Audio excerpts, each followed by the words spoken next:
right to any questions, comments, queries. So Becky in the background, I hope, is going to help me and facilitate and bring those in. And I'll be working with colleagues, particularly Fiona Allinson, Deputy Chief Inspector, and Claire Land, our Head of Policy, to take some of those. So Becky, over to you, if that's all right. Hello, Victoria. So the first area it's probably worth having a bit of a talk around is what information we'll be sharing with providers. So we've talked about the scoring system and dashboard, and there's just been some questions about what providers will get to see of that dashboard, and also whether PIRs will continue to exist and feed into that. Okay, thanks very much, Becky. I'll probably come to Claire in a second if that's all right, but just to say from my perspective, we absolutely want to be open and transparent. We know that we have a significant role to play in driving improvement, and that sharing the information, the insight that we are collecting, particularly where there is a signal to steering that improvement, the best thing we can do is be sharing that in a really open way. So we want to be streamlined, we want to be more efficient, but equally we want to be open and accessible. So I'll hand to Claire for some of the specifics, but a really good question, thank you. Yeah, thanks, Victoria. So yeah, I can see we've also had a number of questions around reporting that probably link into this. So whilst our intention is to sort of streamline what we're presenting to the public, we know that the ratings are really important to the public and they need a certain level of granularity beneath that the most detailed information that we'll be sharing back we're having discussions with lots of stakeholders as to the sort of the level of granularity that is published and the level that is fed back through the provider portal to providers, because it's really information to help them improve. So yeah, I think there's sort of a little in the questions, a little bit of anxiety around that we'll actually be sharing far less than we currently do, which isn't quite the case. It's just making sure it's tailored more appropriately to individual audiences. Thank you, Claire. Do we have any next questions, Becky? Yeah, there's obviously been a lot of questions around systems. They're a big focus of what we've talked about. So the questions are we going to be looking around and acknowledging any differences in the kind of funding and the funding and allocation challenges that might be encountered? And also, will we be taking into account any different models that trusts have, i.e. some that have more primary care or some that are more secondary care focused? Okay, I'll probably come to Claire again, just a heads up, Claire, but just to start on the systems bit, funding. So we one of the streams that we talked about there was looking at the integrated care in terms of outcomes. So we will really be testing through the so what. So what does the output of the partners working together, the funding arrangements, that the system through its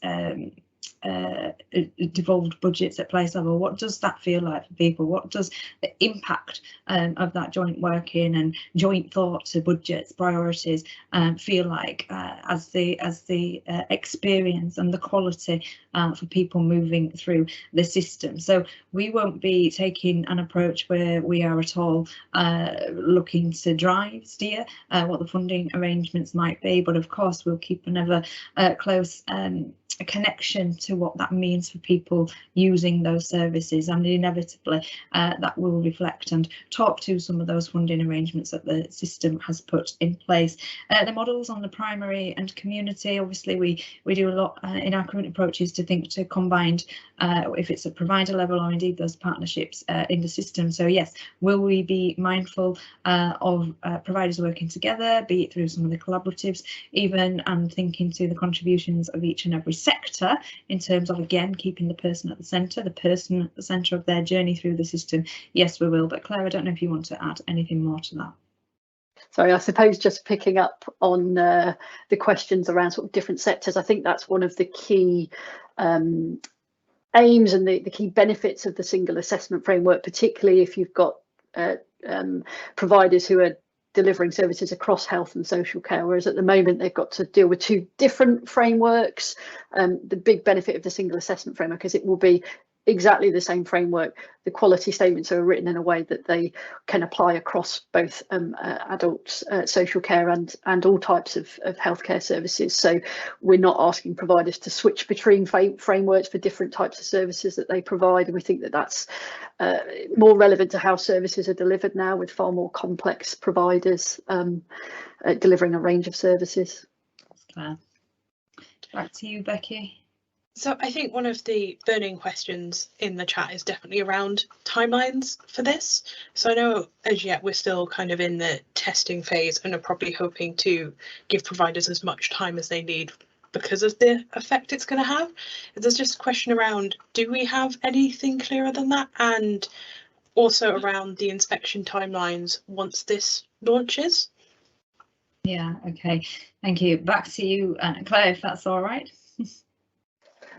So yeah, I mean, we can't at the moment share any specific timelines, other than that we'll be starting to pilot come really Q3 of this year, as Victoria said earlier, you know, with some with certain types of providers, making sure that we're doing that across a range of providers, with the intention that it will then start to be rolled out sort of beyond that time period. I appreciate that is not the most direct answer we can give at the moment, but we will keep you updated on timeframes. Thanks, Claire.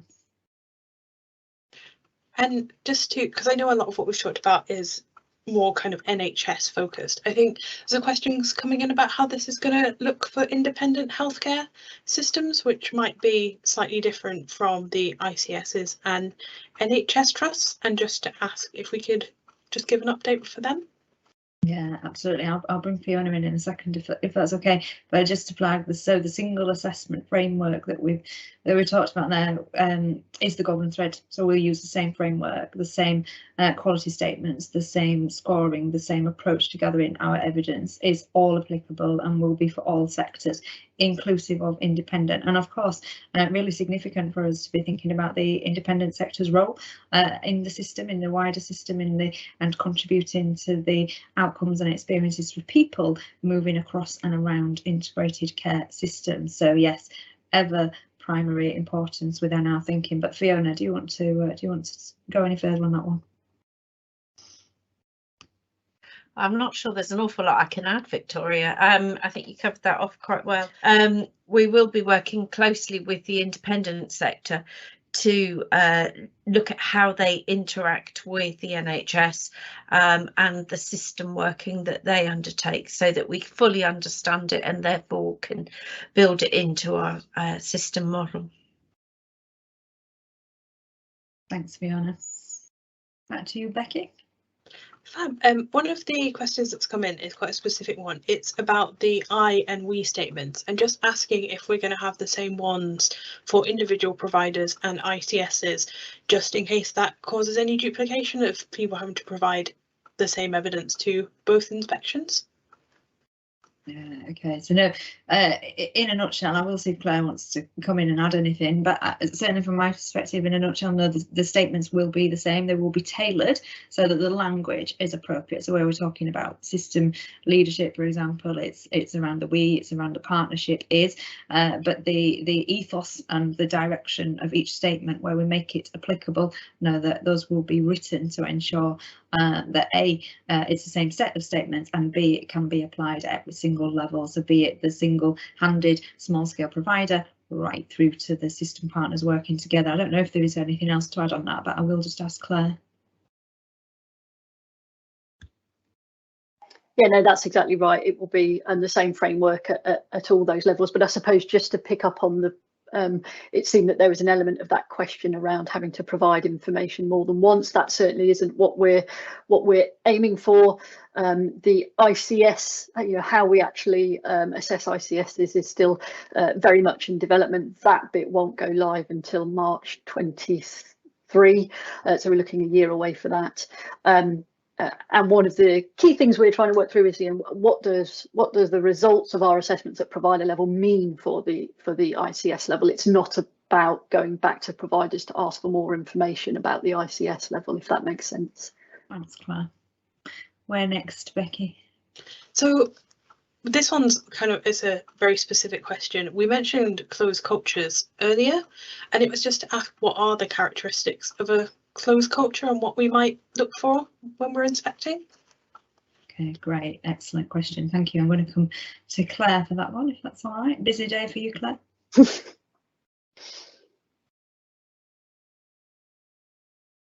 Thanks, Victoria. Yeah, so yeah, I did, in response to that question, actually pop in a link, because we already have some guidance around what a closed culture is, what the signs of a closed culture is. I'm not sure whether that link perhaps could be put in when the slide deck is circulated to attendees, as there are quite a few questions now, so it might be difficult to go back and pick it up. But there is some guidance. If you were to search CQC closed cultures, you'll come across that on our website. Okay, great. Becky? So there's a question about whether we're going to continue doing our continuous inspections. So during the pandemic, we've obviously had a lot of the smaller contacts where we checked in with providers and checked what's going on. It was a question around whether those are going to continue if there's no sign of risks, and if trusts would be able to use those to improve their ratings going forwards, or if it will just be inspections that improve their ratings. Okay, I think I'm going to make an assumption here. I think we might be talking about some of our more immediate response to the pandemic as well. We introduced a affectionately referred to TMA, the transitional monitoring approach, which was all around in the first responses to the pandemic, working with providers, looking to what support we could offer in terms of available guidance, what was going on in the system, how might we connect and think about providers working together within systems. So we did a lot of early support through our TMA approach. Of course, you're quite right, that has evolved, and we're now kind of at those priorities I talked to around hospitals and mental health and community in terms of being out and about, crossing the threshold at the moment. Those are our current priorities set, but always underpinned and supported by our direct monitoring approach. So we're ever evolving our direct monitoring approach to be able to support the future, the new regulatory model, the continuous assessment of quality and risk, and has been really dynamic and on top of those indicators. So the planned approach, if the question is will the planned approach programme continue, then absolutely we will be responding to risk targeted, proportionate to what the data and insight is telling us. It will not be a point in time approach as we used to see previously, i.e. we will come back to a NHS trust that requires improvement after 3 years, etc. We used to talk kind of in quite prescriptive language about that. Instead, it's probably better described as always on, as always being connected to the quality, the safety, what the data and insight is telling us, and taking the right action at the right time in terms of any regulatory contact, cross the threshold activities, and what that means then in terms of our working those quality statements through as scoring. What does the scoring look like then in terms of any impact on the rating? So yes, we will review ratings, but only when our system is telling us that there is a need to do that, because it's always on. I hope that helps. Thank you, Victoria. There's another one which I think we've kind of mentioned it, but it might just be worth answering this question. So it's around the providers that will be involved in the pilots, and it's some questions around whether those reports will be published and how much notice we're going to give them. I know we've said that at the moment we can't give any questions around, answer any questions around timelines other than it coming in Q3, but I thought just if there was any knowledge about whether those findings will be published. Okay, I'll ask Claire to pick this one up if that's all right. Sorry, could you just confirm, sorry, what you said mentioned findings? Could you just repeat the first question again? Yeah, sure. So the first question is, the main thrust of the question, to be honest, is trusts that are involved in the pilots for this, will those ratings be published, or will there be any bearing on the rating? Oh, right, if you're in a pilot. I'm going to be honest, I don't actually know the answer to that one. We might need to come back to you on that. I did see a question about whether providers will know they're part of the pilot. Yes, certainly, and another asking how they can volunteer, and I think we can probably put some information about that in the email that goes out after this. In terms of kind of what that will mean for a pilot site, and whether they'll have sort of a set of shadow ratings, I'm afraid I can't quite answer that right yet, but we can put that on the list of things that we'll need to come back to you on. Fab, thank you. One of them is there's been some really positive comments about the relationship owner process that CQC have, and people have just been asking if that's going to continue under the new model.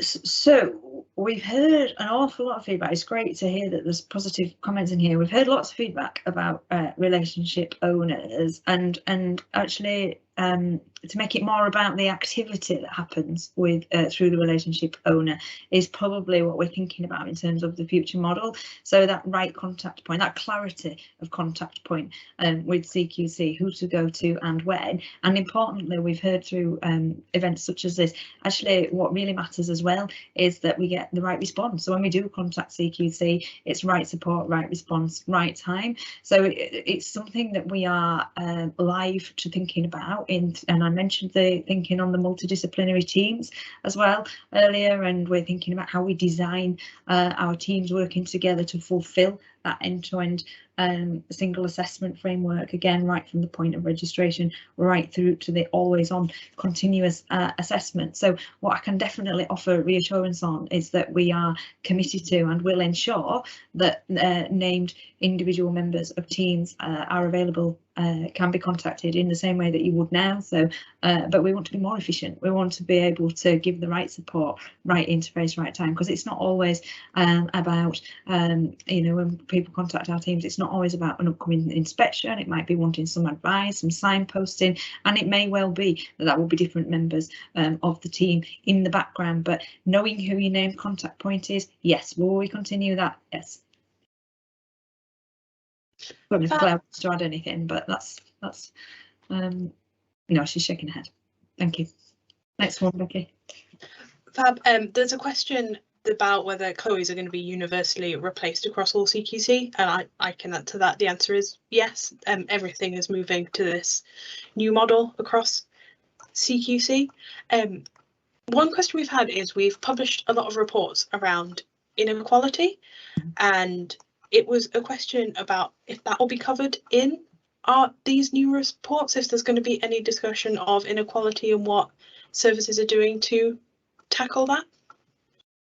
I'll come to Claire in a second for any specifics, but in a nutshell, the answer is absolutely yes. We want to know right from the provider level right through to the integrated care system level. Do those leaders understand the needs, the diversity, the makeup, the requirements of the population group or groups that they are serving, and how our service is being planned to address those, and ultimately what does that feel like then, the so what factor for people using those services in terms of quality of experiences. So the short answer is yes, but Claire, feel free to come in if there's any more detail at this point. Yeah, that's correct. Yeah, again, the benefit of having that sort of refresh, and I suppose it's worth saying that, you know, the new single assessment framework, we're not sort of starting from scratch. The content of it will be very similar to what you're aware of in the current health assessment framework. But it's about removing the duplication across key questions, etc. But another advantage of the refresh has been that it's you know, it's enabled us to strengthen that framework in certain aspects, and equalities and health outcomes are certainly a key area where the new single assessment framework will be strengthened in that. And there are other areas, such as there'll be a quality statement on sustainability, for example, so other kind of key areas that are more pertinent now than when those health assessment frameworks were published in 2015-16, I think they date from. Thanks, Claire. So we've had, it's quite an interesting question come in. It might be another one of those ones where we don't have an answer as of yet. They're asking if they're saying it'd be good to understand how the integration piece for ambulance services will be managed, as it's quite a grey area at the moment. We know it has an impact on services, and it's probably going to be quite a big component of ICSs. I don't think it's anything we've touched on yet, but I just thought it might be worth seeing if there's any thoughts on it. Yeah, I mean, you're quite right. The specifics on the methodologies and the precise detail of how we're going to go about this, no, we haven't reached and clarified any of that approach as yet. But absolutely, do we need to be thinking to the entirety of all partners in the system working together, the extent to which those partnerships are productive and effective on behalf of the population groups within and across the footprint that the partners are covering? Yes. Does that include, and will it include, thinking to the important delivery offered by ambulance services? Yes, 100%. Fab, thank you. So there's a couple of questions in the chat about when current inspection reports will be updated. Obviously, because of everything that's happened in the last 2 years, there are some that haven't been updated very recently. Would you be able to give an update on when that's likely to happen? I'll come to Fiona in just a second, if that's all right then.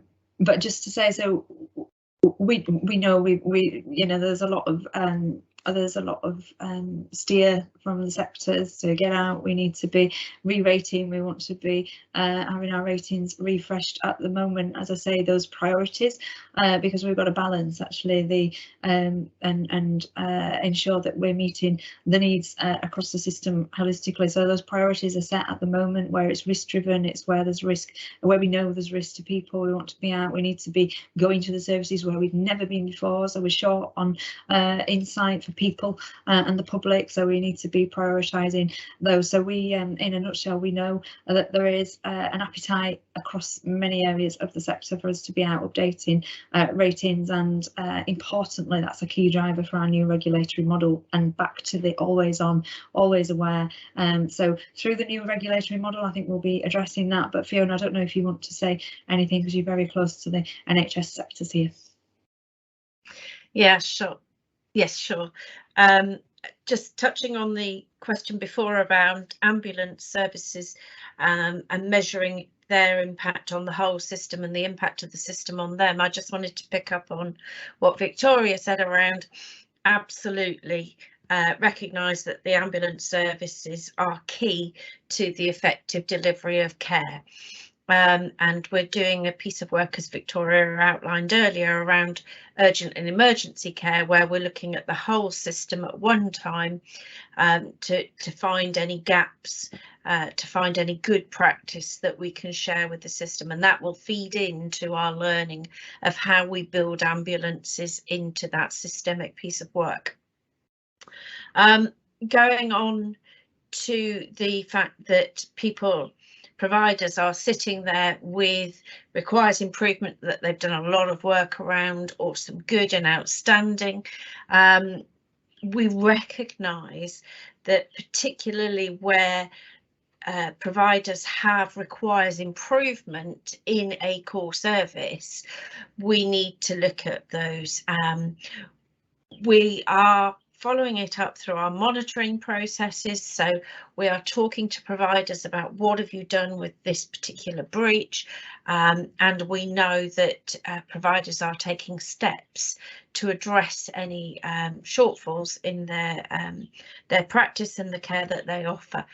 We're also talking with our policy team back here, and Claire and her team, around how do we, is there a way in which certain instances we can look at addressing those potential breaches other than inspecting a service, and there's going to be a big piece of work around that. So we are very aware that people are sitting with some requires improvement, particularly in particular cells, generally safe, where we have information that tells us that there is that providers have addressed that breach, but because we haven't yet inspected, because we have to balance, just like you do, we balance the risk against what we know about a service, and therefore we are working to look into see how we can make those ratings more live. Victoria. Thanks, Fiona. So go on. Oh, I was going to do one last quick question, and I thought you all might want to sum up with any last thoughts. So this is quite a simple one, but it's come out for all sectors, and it was just asking if well-led is going to continue as something we're looking into. We certainly are. We certainly are looking at well-led as part of the entire single assessment framework, and then of course syncing to our well-led approach and for NHS trusts, and thinking to working with NHS England Improvement in terms of use of resources. So we certainly are quite where that's at. I don't know, Claire, if you want to come in and give any specifics. She's nodding. Thank you. Yeah, so there is still a well-led key question in the single assessment framework, so we will still look at well-led at service level, etc. If we're talking specifically about the separate trust level well-led assessment that we carry out for NHS trusts, then yes, that will continue, but there will be changes because of course the framework itself is slightly changing. So we're working with NHSEI on that and what sort of evidence we'll need to have to make our judgments against well-led for the trust level. In terms of use of resources is actually a separate assessment that's carried out or had been in the past carried out by NHS England. We are waiting for confirmation from them as in terms of what they intend to do with the use of resources assessment going forward, and therefore how we reflect it going forward in our judgments. Brilliant. Thank you. Okay, I think that takes us then to thanking you all for taking the time to join us today.